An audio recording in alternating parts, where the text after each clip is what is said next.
Assalamualaikum warahmatullahi wabarakatuh. Sahabat, apa kabarnya? Sehat semuanya. Sahabat, sebuah kisah di zaman kerajaan sahabat-sahabat dahulu, di mana dalam satu kampung ada seorang pemuda yang dalam kesehariannya sudah dituduh sebagai seorang pezina, sebagai seorang pemabuk, sebagai seorang pejudi. Itulah pandangan jelek masyarakat sekitar padanya maupun keluarganya. Tanpa masyarakat itu tidak pernah melihat sebenarnya apa yang dituduhkan kepada pemuda tersebut. Keseharian pemuda tersebut ketika malam datang, dia datang ke tempat lokasi.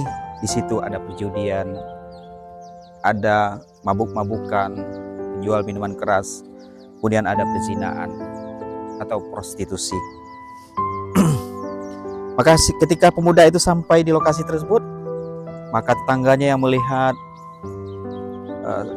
yang hadir ke situ, yang memang kerjaannya itulah, waktu dia lihat, lihat tuh si Fulan udah datang, pasti mau perempuan lagi, mau mabuk lagi, mau judi lagi. Itulah tuduhan yang melekat pada pemuda tersebut. Ternyata sahabat, pemuda tersebut tidak itu yang dia lakukan. Maka dia masuk ke areal tersebut, dia cari perempuan, tapi perempuan itu bukan untuk melakukan kemaksiatan atau berzina dengannya. Dia ajak perempuan tadi diskusi, dia nasihati buat tentang ini. Kemudian terakhir dia berikan uang. Pulanglah ke rumah, uruslah anak dan keluargamu, atau mungkin kerjalah yang baik, dikasih uang untuk biaya hidupnya. Nah, kemudian selesai itu, dia pergi ke toko, warung yang menjual minuman keras yang memabuk-mabukkan. Dia beli seberapa yang dia mampu, kemudian minuman tersebut dia bawa pergi. Dia sampai diselokkan, minuman itu dibuang, ditumpahkan ke parit atau ke selokan tersebut. Kemudian dia terus berlalu dan sampailah di rumah. Kemudian di rumah, ketika sholat malam, selesai sholat malam, dia bermohon dan berdoa kepada Allah. Ya Allah, tutuplah amal kebaikan apa yang aku lakukan ini pada pandangan orang lain. Setiap malam dia berdoa, minta Allah menutup kebaikan-kebaikan yang dia lakukan. Begitu yang dilakukan bertahun-tahun. Maka pada suatu malam datanglah ajal padanya, dan si pemuda tersebut meninggal dunia. Dan pada malam itu juga sang raja yang memimpin daerah tersebut bermimpi. Allah memimpikan sang raja tentang pemuda tadi, kehidupan sehari-harinya, amal baik yang dilakukannya. Kuburkan dia kekasihku, kata Allah dalam mimpinya.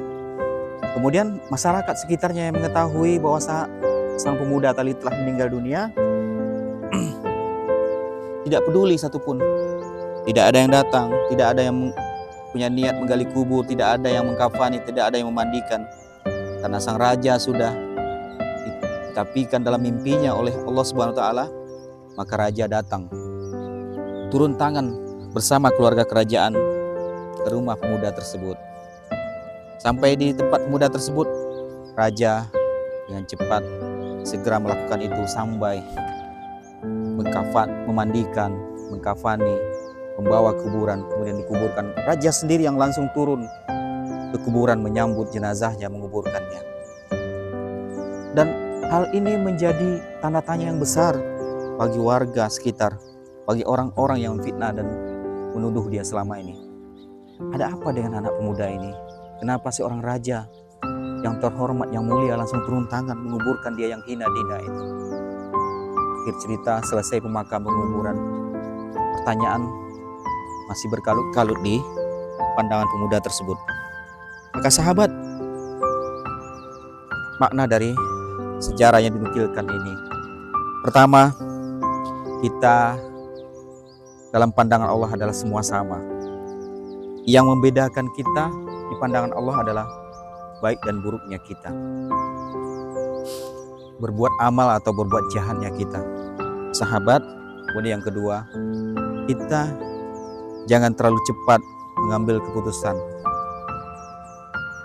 menuduh atau memfitnah saudara kita yang pada nyatanya dia tidak melakukan hal tersebut, tapi kita fitnah, kita kembang-kembangkan ke saudara kita yang lain.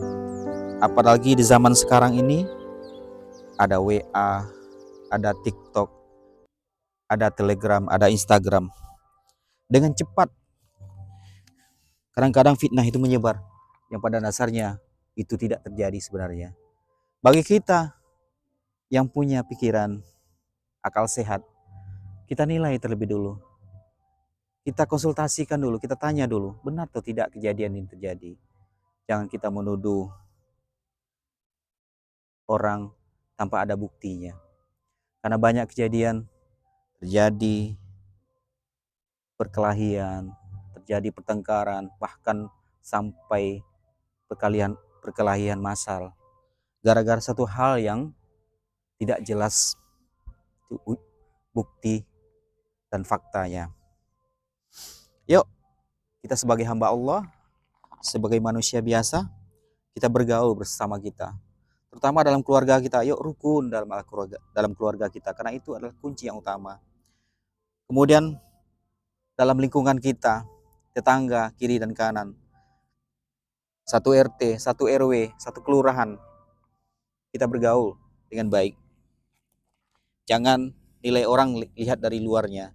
Karena rumahnya gubuk reok, oh ini pasti orangnya begini. Oh karena kerjaannya ngojek, buruh bangunan, atau serabutan, oh pasti gini orangnya. Oh karena ini kerja kantoran pagi ini, oh begini orangnya. Enggak. Yuk, Allah tidak pernah memandang manusia dengan hal seperti itu. Mari kita punya sikap yang baik, bergaul yang baik, menilai yang baik di sekolah, di kampus, di lingkungan kerja kita. Ciptakan keharmonisan itu. Jadikan kita seorang pribadi yang menjadi sejarah bagi teman-teman kita ketika kita sudah tiada. Sahabat, semoga bermanfaat. Salam, selamat pagi dari Kota Tanjung Pinang, Provinsi Kepulauan Riau.